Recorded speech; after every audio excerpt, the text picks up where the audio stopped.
Now I know all the schedule type people are like, yes, listen to him. Oh, what wisdom. Please say more. You may speak. Thank you.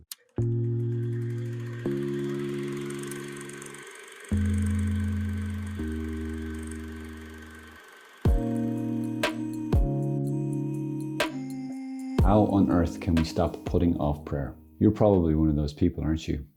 Yeah. You say, oh, I really should pray. I really must. No, seriously, tomorrow. I got this thing down. And guess what happens tomorrow? Same thing that happened today.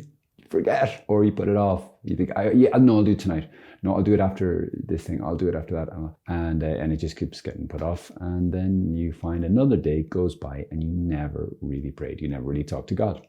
Drum roll. Grrr. The number one cause for not praying is it's not in schedule. There you go. Now I know, all you non-schedule type people, you artsy types.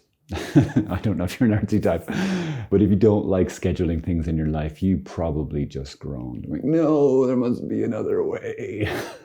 Well, you go ahead and look for another way and get back to me if you find one. But I have found that the best solution to this problem is getting yourself a schedule. Some things just deserve it, whether I'm a schedule type person or not. Like Christmas.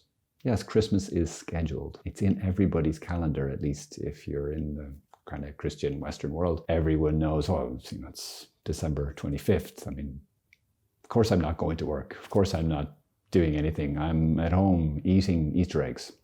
No, I'm not. I'm opening presents and I'm hanging out with my family, whatever it is. But that happens because everyone is really, really committed. Western culture is really committed to scheduling the heck out of Christmas. Okay, that's because we really value it, right? Every day you have an opportunity to have a little bit of a Christmas in your life, an encounter time with God, and to build that relationship. So yeah, some things just deserve a schedule, deserve to be scheduled, deserve to get our prime time, and that if nobody else, nothing else gets that. So yeah, if it's Christmas, if it's work, if it's your favorite meal of the day, whatever it is, none of those are as important as your time connecting with God.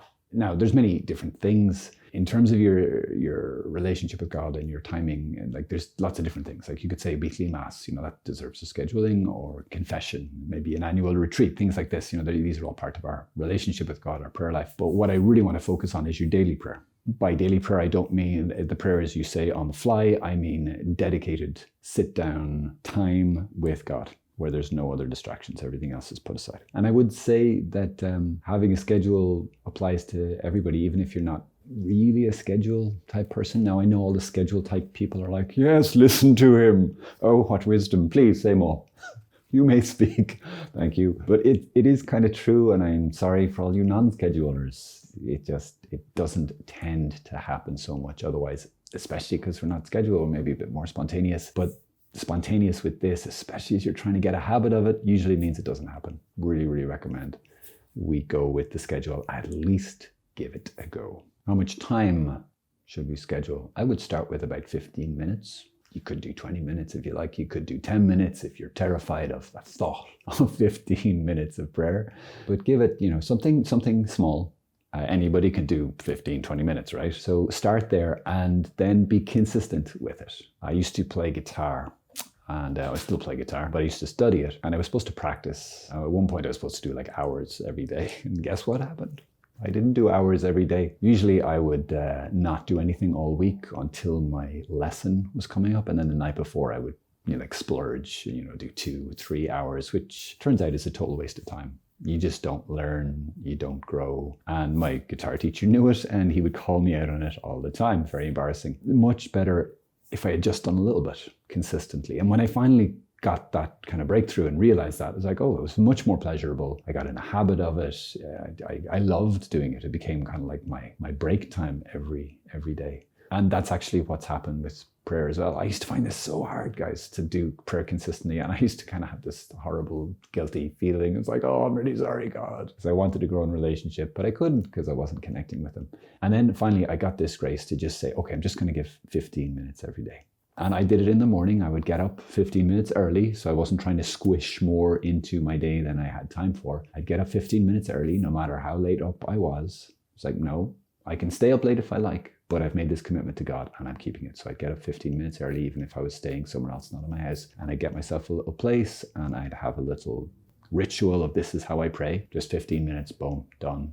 And afterwards off to work or whatever it was. And that 15 minutes consistently given every day grew. And it grew gradually, not all of a sudden. Gradually, my desire for time with God grew and started to get consistent until eventually I really, really wanted more and more time, and I was hungry for it, and it just expanded. So I got to a point of like a couple of hours every day, which was perfect because now I'm a friar and I do 4 hours a day. So you don't have to do hours every day, but start with, I'd recommend, like I said, 15 minutes, consistent. Even if you think that prayer time was the worst prayer time ever in the history of prayer times. Switch your notion, your thinking on how you're going to grade. If you're going to grade your prayer time, don't grade it on, oh, I felt amazing, or oh, I think I really gave God some serious props today. Switch it from all that sort of stuff and focus on, did I do it? Was I consistent? Did I do my best with it? Yeah, I did. There was no fireworks. There will be no Oscars or Grammys for that prayer time, but it was consistent. That is success. If you do that, day one, job well done, give yourself a pat on the back and thank God for the grace to do it. And then see how you do the next day. I would recommend that you write this out. Like, okay, what time in the day am I going to do this? Morning. Can't beat morning, even if you're not a morning person. Why? Because it's the hardest time to hijack. And when was the last time somebody woke you up earlier than you were going to get up before your alarm? It's like, probably nobody. So if you carve out some time early in the morning, it's not nearly as likely to be hijacked by your own laziness or by somebody else or by some emergency than the evening time. Evening time is meh. And then if you try to do it right before you go to sleep, you know what happens? You go to sleep.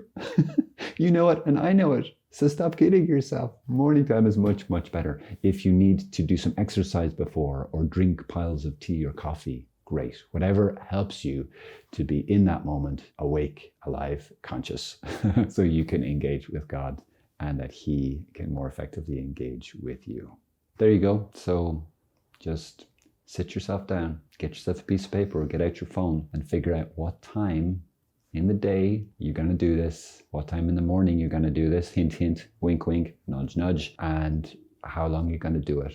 And then make it happen every day. If you need to set an alarm, if you need to write it on your wall on a piece of paper, until it gets to be a habit. Once a thing becomes a habit, and they say if you do something about 21 days in a row, it won't be hard anymore. You won't have to go, oh, I have to do that thing. It's like it just becomes part of your ritual, part of your day, and it will become so much easier. Really want to encourage you, don't let your own failures of the past stop you. You can do this with God's help, and I hope it's a great blessing to you. God bless you. We turn up to time on work. Turn up, I have no idea how to say that. All right, yes we do. Oh my God, 9 o'clock, have to go. Schedule calls.